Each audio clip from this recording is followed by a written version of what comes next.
इधर ममता बनर्जी की पार्टी में आज भी पैनिक जैसी स्थिति है। 3 राज्यसभा सांसद के इस्तीफे के बाद ममता बनर्जी के सबसे करीबी नेता कल्याण बनर्जी भी बागी हो गए हैं। कल्याण बनर्जी ने अभिषेक बनर्जी पर बड़ा हमला बोला है। उन्होंने अभिषेक बनर्जी को घमंडी बताया और कहा कि एयर कंडीशन कमरे की राजनीति की वजह से पार्टी को हार का सामना करना पड़ा है। उन्होंने कहा कि मैं अब इसके साथ नहीं हूं, अब बहुत हो चुका है। उन्होंने ममता बनर्जी को अल्टीमेटम देते हुए कहा, अब ममता बनर्जी तय करें अभिषेक बनर्जी रहेंगे या मैं।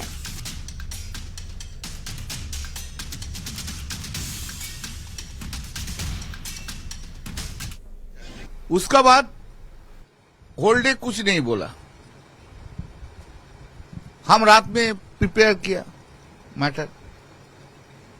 आज सुबह मेरा लड़का बोला जो कल रात 12:30 बजे बोला था जो उसको जरूरत नहीं है, ओएन भट्टाचार्य करेंगे, मास जूनियर टू मी। तो हम लोग छोड़ दिया, हम उनका मैटर तो नहीं करेंगे। फिर उनका एरोगेंसी, उनका बिहेवियर ये अनटॉलरेबल हो गया।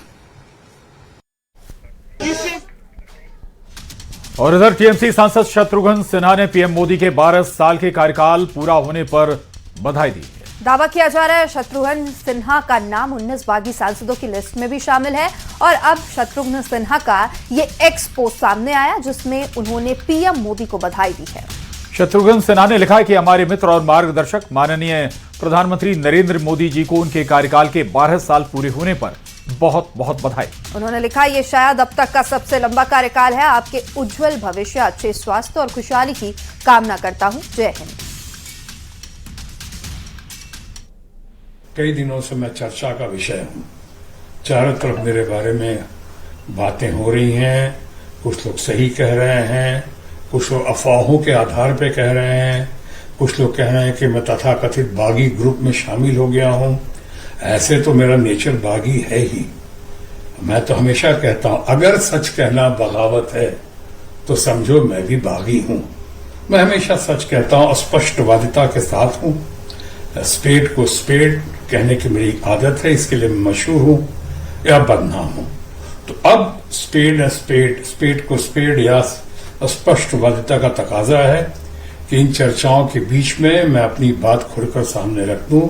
और बात यह है कि ममता जी ने, जिन्होंने मेरे दुख में साथ दिया, मेरे दुख की घड़ी में साथ दिया, तकलीफ की घड़ी में मेरा साथ दिया, मैं आज उनकी दुख की घड़ी में, मैं जानता हूं कि बहुत सारे लोग हैं जो आज चले गए हैं, तथाकथित बागी ग्रुप में आज शामिल हो गए हैं।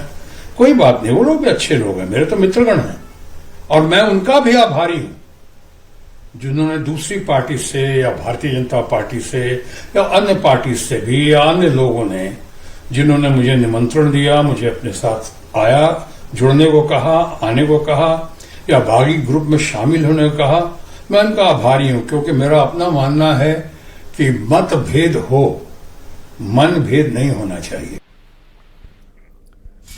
और वहीं सोनिया और ममता बनर्जी की मुलाकात को लेकर सूत्रों के हवाले से बड़ी खबर सामने आई है। टीएमसी ने पहली बार स्पष्ट रूप से माना है कि राष्ट्रीय स्तर पर वो कांग्रेस के नेतृत्व को स्वीकार करती है। सूत्रों के मुताबिक दोनों पार्टियां आने वाले चुनाव साथ मिलकर लड़ेंगी। लोकल लेवल से लेकर 2029 के लोकसभा चुनाव तक के सभी चुनाव साथ मिलकर लड़ने को लेकर चर्चा हुई है। दोनों दलों में बेहतर कोऑर्डिनेशन को लेकर कुछ नेताओं को जिम्मेदारी भी सौंपी गई है। और बात तो राज्यसभा चुनाव की, जहां राज्यसभा चुनाव में जिसको लेकर बड़ी खबर है, बीजेपी के तीनों प्रत्याशियों को निर्विरोध सांसद चुन लिया गया है। दरअसल कांग्रेस प्रत्याशी मीनाक्षी नटराजन का पर्चा रद्द हो गया था, जिसके कारण रिटर्निंग अधिकारी ने उनका नामांकन रद्द कर दिया है। अब सामने कोई विपक्ष दल का प्रत्याशी नहीं होने के कारण बीजेपी के ही तीनों प्रत्याशियों को विजयी घोषित कर दिया गया। बीजेपी से रजनीश अग्रवाल, तरुण चुग और महेश केवट को निर्विरोध चुन लिया गया। तीनों प्रत्याशियों को विधानसभा से जीत का प्रमाण पत्र भी मिल गया है। बीजेपी में जश्न का माहौल है। उधर कांग्रेस ने बीजेपी पर निशाना साधा है। और कांग्रेस का जो अंतर्कलह है, कहीं ना कहीं टिकट वितरण में भी हमने देखा होगा, इनके वरिष्ठ नेता कोई भी इस नॉमिनेशन फाइल करते समय या न कहीं हमको दिखाई नहीं दिए। चाहे कमलनाथ जी हो, दिग्विजय सिंह को तो उन्होंने इस पर बयान देने के लिए कहा, पीसी में प्रेस कॉन्फ्रेंस में, लेकिन वो नहीं बोले। ये बताता है कि कांग्रेस के अंदर की अंतर्कलह भी इस फॉर्म रिजेक्शन के कारण। सुप्रीम कोर्ट में न प्लस किया न माइनस, न रिजेक्ट किया न एक्सेप्ट किया, कल तक के लिए छोड़ दिया। तो आखिर सारे विधायकों को हमने दिल्ली बुलाया है, सब हम राष्ट्रपति से मिलना चाहते हैं। हमने उनको लिखित में आवेदन सारे विधायकों के साथ दिया है। कारण क्या है कि अगर देश में न्याय नहीं बचेगा तो फिर क्रांति आएगी, और अगर क्रांति आएगी तो फिर लोकतंत्र नहीं बचेगा।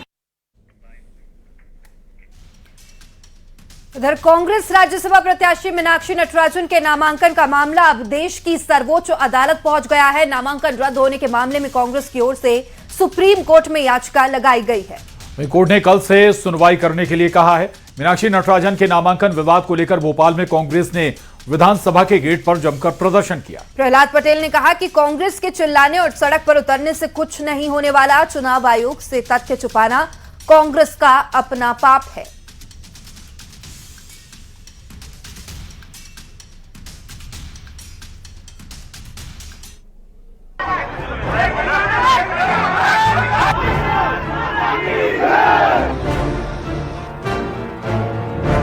कांग्रेस राज्यसभा प्रत्याशी मीनाक्षी नटराजन के नामांकन का मामला अब देश की सर्वोच्च अदालत में पहुंच गया है। नामांकन रद्द होने के मामले में कांग्रेस की तरफ से सुप्रीम कोर्ट में याचिका लगाई गई है। याचिका को कोर्ट ने स्वीकार कर लिया है।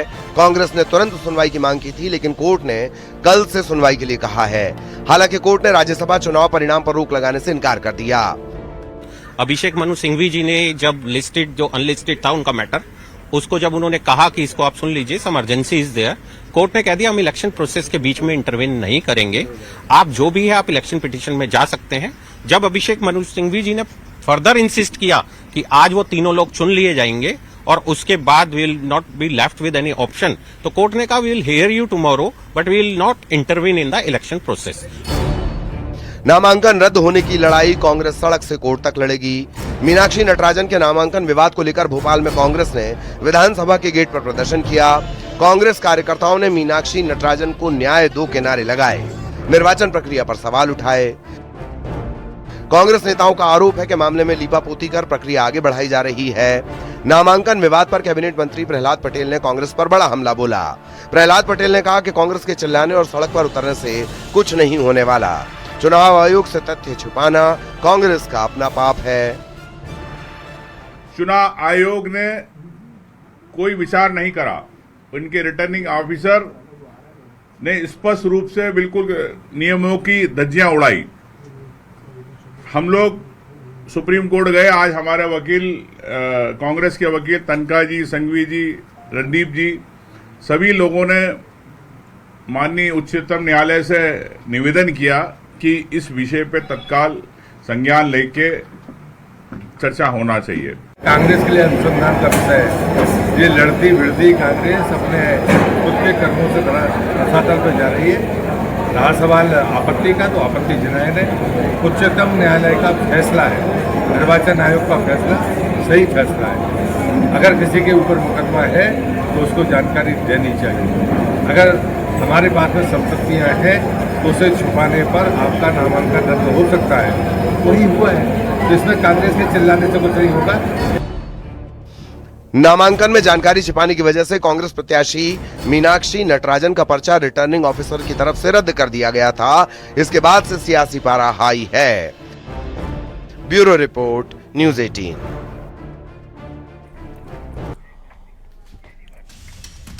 और मीनाक्षी नटराजन मामले पर बुलाई गई कांग्रेस की प्रेस कॉन्फ्रेंस का एक वीडियो सोशल मीडिया पर तेजी से वायरल हो रहा है। इस वीडियो में पूर्व मुख्यमंत्री दिग्विजय सिंह और प्रदेश प्रभारी हरीश चौधरी के बीच तीखी तनातनी साफ नजर आ रही है। चर्चा के दौरान जब हरीश चौधरी ने कहा कि हम कर लेंगे, तो दिग्विजय सिंह ने हाथ जोड़कर उन्हें जवाब दिया। अब तो तब हो गई जब पीसीसी चीफ जीतू पटवारी ने दिग्विजय सिंह को माइक सौंपते हुए बोलने के लिए कहा, लेकिन उन्होंने मंच पर ही साफ इनकार कर दिया। कांग्रेस की इस अंदरूनी खींचतान का वीडियो अब सोशल मीडिया में वायरल है और चर्चा का विषय भी बन गया है। कांग्रेस के वायरल वीडियो पर बीजेपी ने तंज कसा है। बीजेपी विधायक रामेश्वर शर्मा ने निशाना साधते हुए कहा कि कांग्रेस के वरिष्ठ नेताओं का अपमान हो रहा है। दिल्ली से आए नेता दिग्गजों की तौहीन कर रहे हैं। ये तस्वीरें अब सोशल मीडिया पर जमकर वायरल हैं। पहले हरीश चौधरी और दिग्विजय सिंह के बीच का वार्तालाप।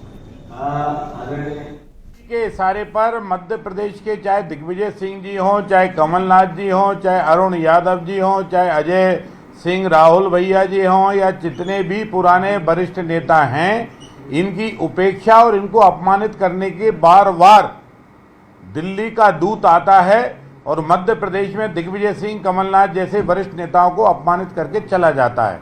और आप इस वीडियो में क्लियर देख रहे हैं कि किस तरह हरीश, जो उनके प्रभारी हैं चौधरी, वो किस तरह एक सीनियर लीडर जो मध्य प्रदेश का 10 साल चीफ मिनिस्टर रहे हों, उनको किस तरह वहां पर मंच पर क्लियर बहस करते हुए दिखाई दे रहे हैं।